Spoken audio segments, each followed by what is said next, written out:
Friends, let's start. For today's general science topic, so first write your day, name and roll number.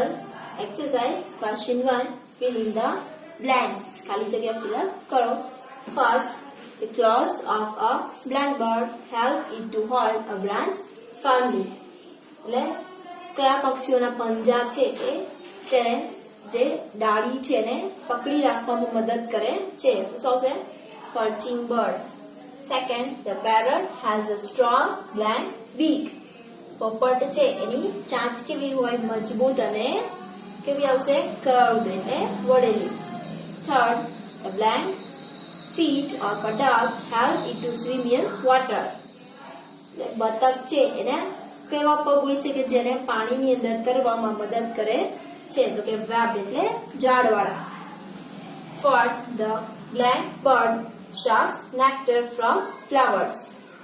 એટલે કયા પક્ષી છે એ ફૂલમાંથી એનો મધુર રસ છે એ ચૂસે છે? તો શું આવશે? Humming bird. Question 2. Answer the following. નીચેના પ્રશ્નના જવાબ લખો. First, how does the duck make use of its beak? કઈ રીતે બતક છે એની ચાંચનો ઉપયોગ કરે છે? They spoon up the muddy water. પહેલા તો તેઓ શું કરશે? જે કાદવવાળું પાણી છે એ પીવે છે. પછી the water flows out leaving the insects, worms and water plants in the mouth. The water flows out એટલે પાણી છે એ બહાર નીકળશે તો મોઢામાં શું રહેશે?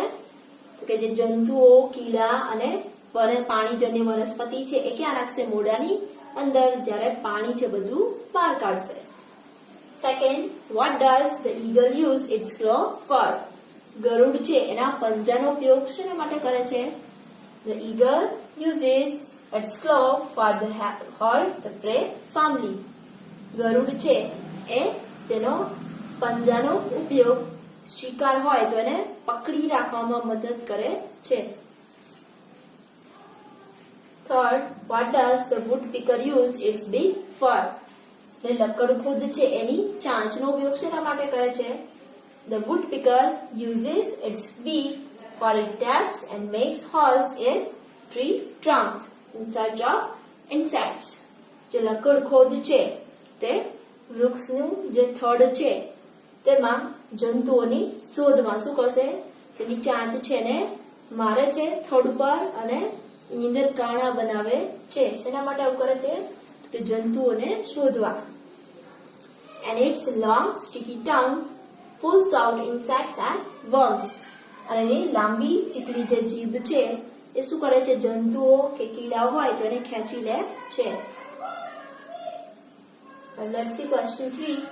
Underline the correct answer. સાચા જવાબમાં અંડરલાઈન કરવાની છે.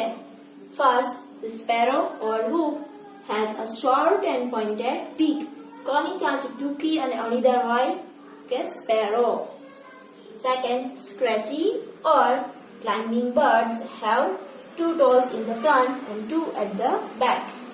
એટલે કયા પક્ષીઓને 2 આગળ અને 2 પાછળ અંગૂઠા હોય છે?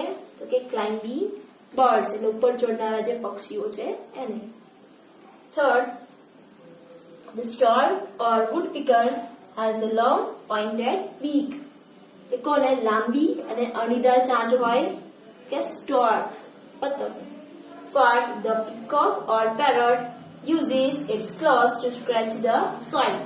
કોણ જમીનને ખોતરવા એના પંજાનો ઉપયોગ કરે છે? તો શું આવશે? Parrot, પોપટ. So, how friends, you understand?